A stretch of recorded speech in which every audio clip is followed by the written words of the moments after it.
I'm George, Blogg, and I'm going to do a quick cuttlefish demonstration for you. It's not a very complicated thing. Some of you might not have done it in the past. So here we have a cuttlefish. It's not a huge one, but it's quite large. The larger they are, probably the more difficult they are to prep because you might need to cut more than pull it apart.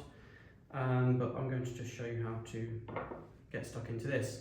So we've got the tentacles here, 8 tentacles plus the 2 long suckers. I'm going to cut those suckers off in half, and I'm going to put all the different parts into some ice water to wash them, remove any grit.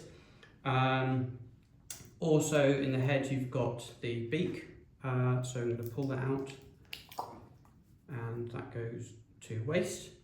And then you've got the head, so you're going to grab the head around like the neck area and pull it out using the stiff cuttle bone to yank the head out of the body. There we go. So that should have most of the innards attached to it. Then the head part, I'm going to cut it just in front of the eyes.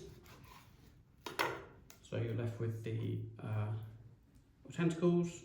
They can go into the wash. If the cuttlefish is quite small, the tentacles can be quite nice to eat. If they're quite large, like these ones, then they're going to be quite tough. As all cephalopods, you want to either cook it very, very quickly or braise it for a long, long time. This is probably the dish we're going to be doing as a risotto, is very quickly, so you're almost like poaching it very quickly. So the other part of the head we're going to take off is the funnel or the siphon. So we're just going to cut that piece off there, like that. So that's going to go in the ice as well. So the head we can discard. And then we're going back to the body. So we are going to take out the main cuttle bone, which is what you see washed up on the beaches. And then there's a thin layer where the cuttle bone was. You can either rip that with your hands. With a larger cuttlefish, you might want to cut it. So you cut that in half and open it up. And what we're going to try and do is open it up neatly. So we're trying to look for the ink sac. The ink sac is in the base. Sometimes the ink sacs might not be there. Sometimes they can be quite crystallized. Sometimes the ink can be quite smooth. This is it here. This one is quite crystallized. It almost feels like it's grainy. So we're going to cut the ink sac out, and we're going to put that into the water as well. And then what we're going to do is rip out all the rest of the guts. Very glamorous.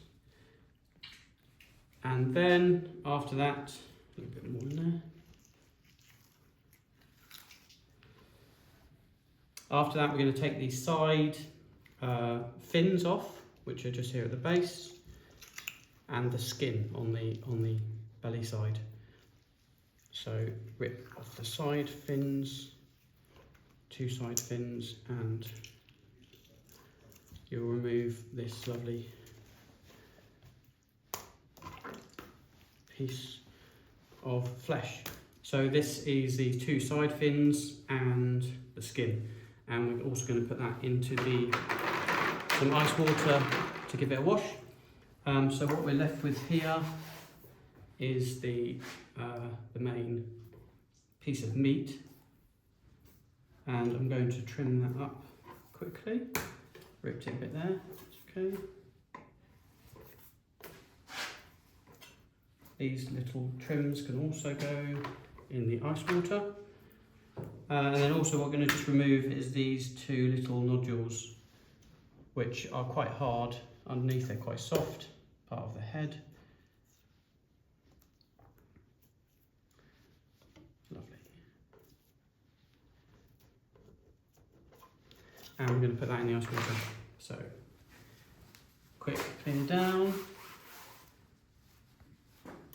So, what we have the tentacles. We've got the trim from the body.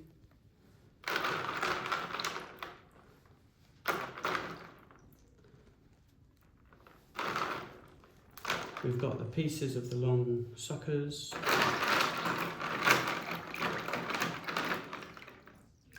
We've got the fennel and the siphon.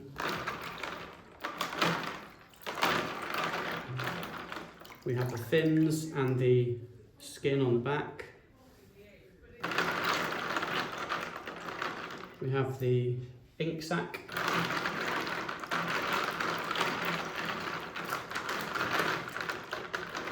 And we have the piece of skin which has got some of the ink sac on it. So I'm just going to clean that off.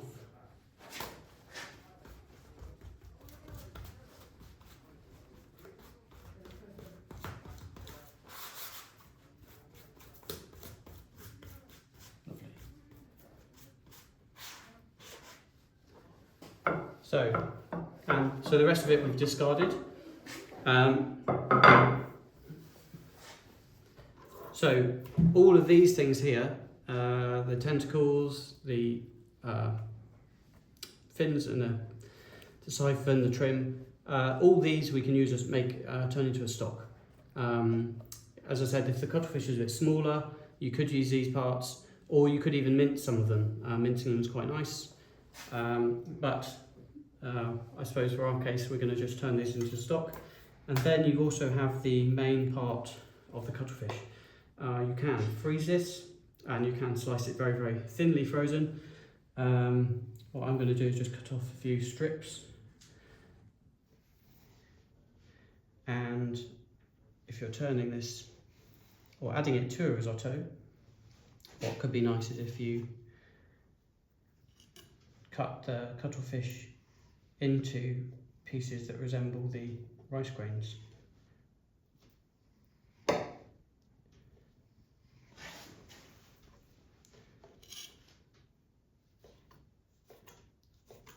So small little rectangles. Something like that. So you don't want to cook this for very much at all. 30 seconds will be adequate for that to cook through. Beautiful. And then the other part we're going to look at is, probably you should be wearing gloves when you do this. I'm just going to demo this. So if you cut the ink sac open, you can see that crystallized ink. I suppose if it's crystallized, the best thing to do probably would be add it to the stock. So essentially you'll be creating a very dark stock. If it's a bit smoother, or if you're using the pasteurized cuttlefish ink, you can add it directly to the risotto. When it's a bit crystallized, it takes a bit more breaking down to reveal the ink, but you can see how effective it is at colouring things. Now I've got black hands. Brilliant. So there you go. There's a cuttlefish, and good luck. Thank you.